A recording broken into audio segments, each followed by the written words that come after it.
Trader Joe's is a chain of grocery stores that opened in 1967. Thank you for your suggestion. Whatever happened to your grocery store being a community? Nowadays, it's waiting in line for products you didn't even sign up for. At Trader Joe's, we can guarantee great products, as well as everyday values, and of course, terrific people. Stop by today at Trader Joe's, a place that feels like home to bring food to your home. Everyday products, everyday value. Trader Joe's.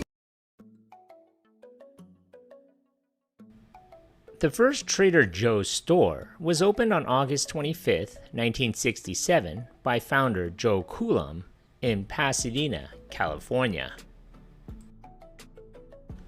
Coulombe started his career at Rexall, a chain of American drugstores. In 1958, he was asked to test the launch of Pronto Markets, a store brand to compete against 7-Eleven. Rexall appointed the 26-year-old Joe Coulombe to head up the new division.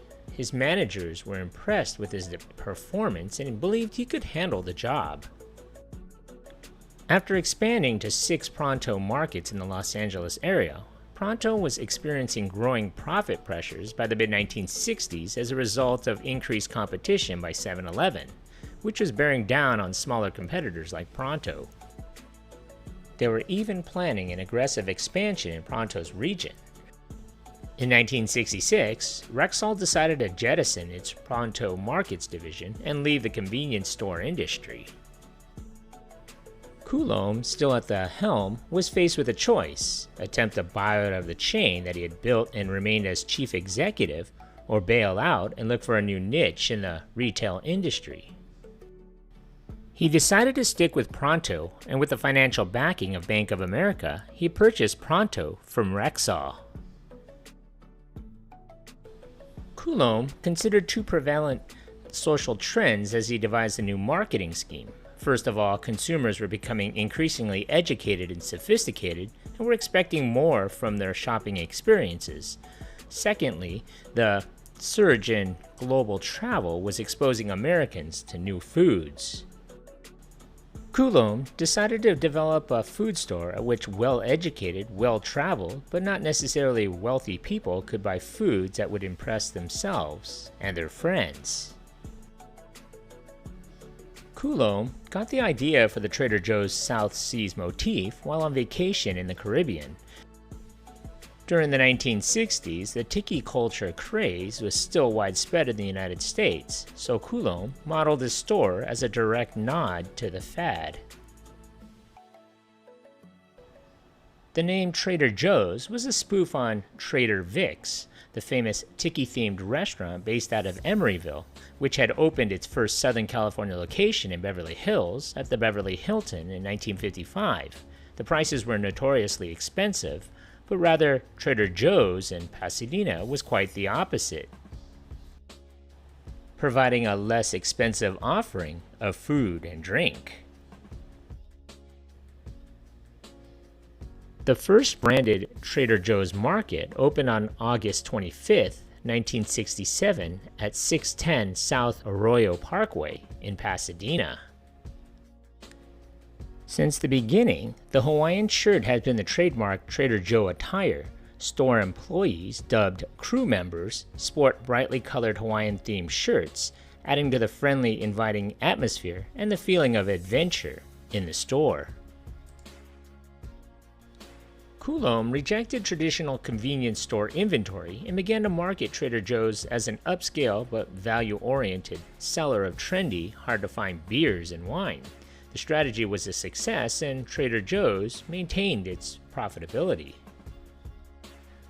Trader Joe's continued to sell its inexpensive, unique wines and imported cheese and coffees as it had since the early 1970s. But Coulombe gradually began expanding the chain's inventory to include a wide array of singular nuts, pastas, fish, vegetables, and prepared snacks and meals. Coulombe drew on his own travel experiences and fashioned a sort of combination health food shop and liquor store During the early 1970s, he ordered unique food items from different parts of the world to attract customers, and he labeled the foods with sprightly, entertaining labels like kiwi from paradise juice and look ma, no refined sugar. Trader Joe's stores experimented with all types of health foods and beverages, and generally avoided marketing mammoths like Coca-Cola and Budweiser. They began stocking increasing amounts of vitamins, biodegradable products, and health foods. The first Trader Joe's boasted of having the world's largest assortment of alcohol, 100 brands of scotch, 50 brands of bourbon and gin, and 14 types of tequila. Trader Joe's first private label product was granola, and then it has started adding fresh squeezed orange juice, vitamins, nuts and dried foods, and cheese. At one point, Trader Joe's was the largest U.S. importer of brie. By the late 1970s, Trader Joe's needed new ways to grow profit and stay competitive. It eliminated most household basics and cleaning essentials and focused on food. It also slashed the number of items it carried and moved to largely selling private label items. Creating strong private label offerings to rival national brands will be one of his legacies in the supermarket industry. Coulombe also resisted opening up dozens of new stores. The handful of stores Coulombe did open were in Southern California, which fit the demographic profile he was seeking: teachers, musicians, journalists, and other professionals. In 1979, Coulombe sold Trader Joe's to the family of Theo Albrecht, the owner of the Aldi grocery chain in Europe. Aldi in the United States is separately owned by the family of Theo Albrecht's brother, Carl. Coulombe would stay on as CEO, and Aldi's would take a hands-off approach to Trader Joe's. During the early and mid-1980s, Coulombe continued to perfect Trader Joe's inventory and market position and to slowly grow the California chain.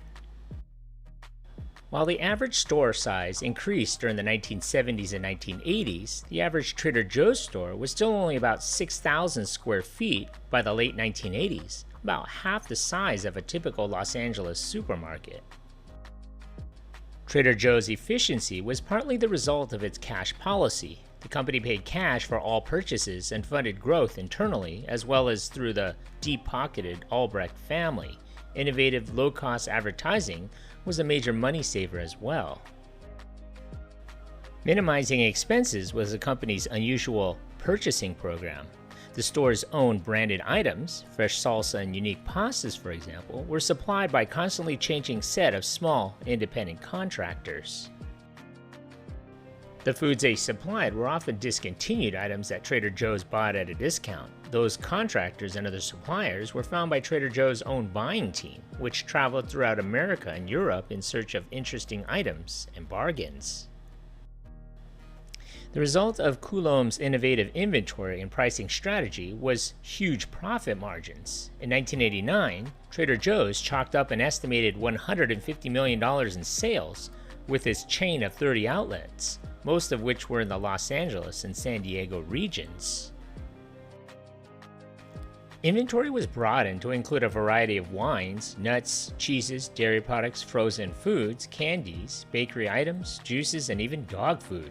Moreover, Trader Joe's became the largest retailer of pistachio nuts, whole bean coffee, and brie in California, and was among the largest retailers of maple syrup and wild rice, among other distinctions. By 1995, Trader Joe's had grown to 72 outlets in California, Arizona, Oregon, and Washington. In 2001, Trader Joe's outlets were averaging about 8,000 to 12,000 square feet, which was about more than double the size of some of the original Trader Joe's stores. By 2002, more than 160 stores in 15 states made up the Trader Joe's chain, with sales reaching $1.67 billion. While a typical grocery store may carry 50,000 items, Trader Joe's stocks about 4,000 items, 80% of which bears its own brand names. Products include gourmet foods, organic foods, vegetarian foods, frozen foods, imported foods, domestic and imported wine and beer, and alternative food items such as vegan and vegetarian options. By 2020, Trader Joe's had more than 530 stores and an estimated $16.5 billion in sales. That same year, Joe Coulombe passed away at the age of 89. Today, Trader Joe's has 560 stores across 42 states in the United States, with stores being added regularly. So what do you remember about this place? Leave a comment or a suggestion for a future video below. And if you haven't already, hit that like button and don't forget to subscribe to my channel. Thanks for watching.